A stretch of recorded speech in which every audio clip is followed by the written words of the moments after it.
Código Florestal também define algumas áreas como áreas de uso restrito.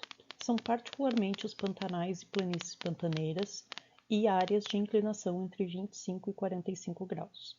Acima de 45 graus é área de preservação permanente, entre 25 e 45 são áreas de uso restrito.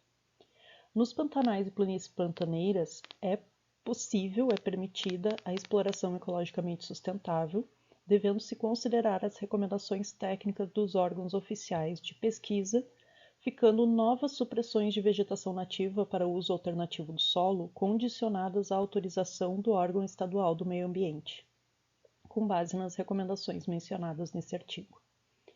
E em áreas de inclinação entre 25% e 45% são permitidos o manejo florestal sustentável e o exercício de atividades agro-silvipastoris, bem como a manutenção de infraestrutura física associada ao desenvolvimento das atividades, observadas boas práticas agronômicas, sendo vedada a conversão de novas áreas, excetuadas as hipóteses de utilidade pública e interesse social.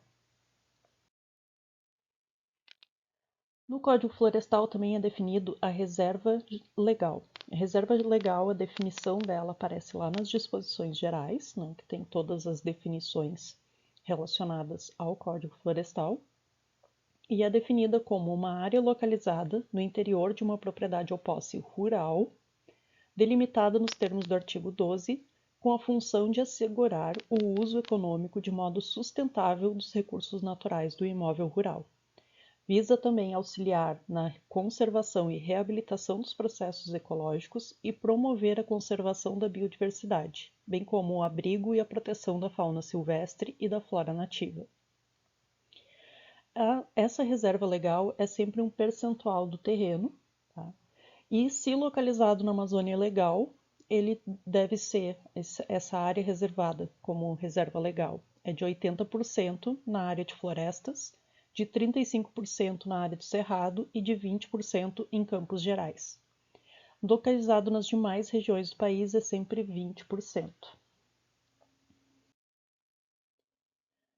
Para a disposição das reservas legais dentro das propriedades rurais, é ideal que seja consultado o plano de bacia hidrográfica, o zoneamento ecológico econômico, a formação de corredores ecológicos com outra reserva legal, ou com área de preservação permanente, ou comunidade de conservação próxima, ou outras áreas legalmente protegidas.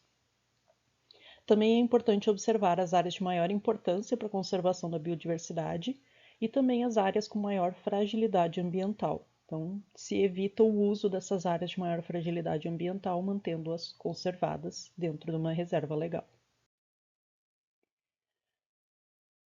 O Código Florestal prevê que a área de preservação permanente pode ser computada para aqueles 20% da reserva legal, se tem 3 condições para que a APP seja computada dentro da reserva legal.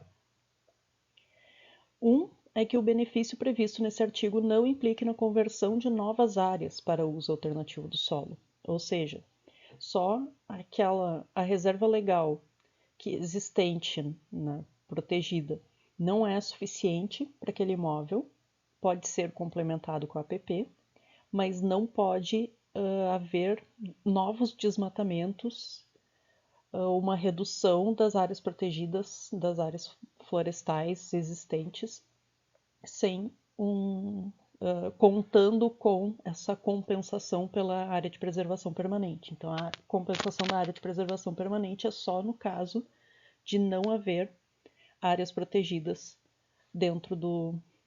áreas protegidas suficientes para reserva legal dentro da propriedade. Que a área a ser computada também esteja conservada ou em processo de recuperação, conforme comprovação do proprietário ao órgão ambiental competente. E o proprietário ou possuidor tenha requerido a inclusão do imóvel no cadastro ambiental rural nos termos dessa lei. Então, o imóvel precisa estar no CAR,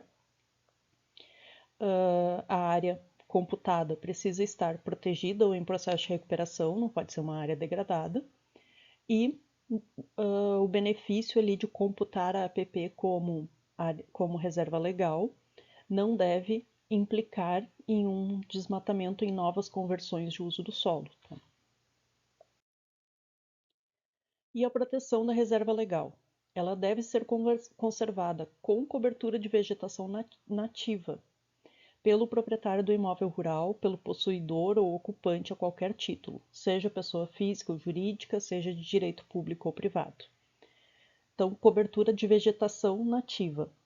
Mas é permitido até 50% de exóticas para exploração madeireira, desde que haja alguns critérios ali de utilização econômica dessa reserva legal.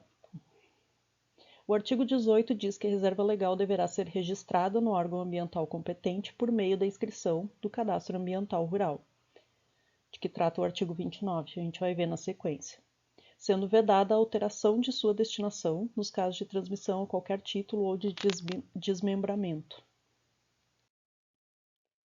E o uso da RL, então. A reserva legal ela pode ser utilizada no manejo sustentável de vegetação florestal e, para isso, devem ser adotadas práticas de exploração seletiva nas modalidades de manejo sustentável, sem propósito comercial para consumo na propriedade, manejo sustentável para exploração florestal, com propósito comercial. Então, sem a exploração seletiva, se for só para consumo próprio, está legalizada. Se for com propósito comercial, aí precisa de autorização do órgão competente e deve atender a algumas diretrizes. O uso comercial não pode descaracterizar a cobertura vegetal nem prejudicar a conservação da vegetação nativa da área.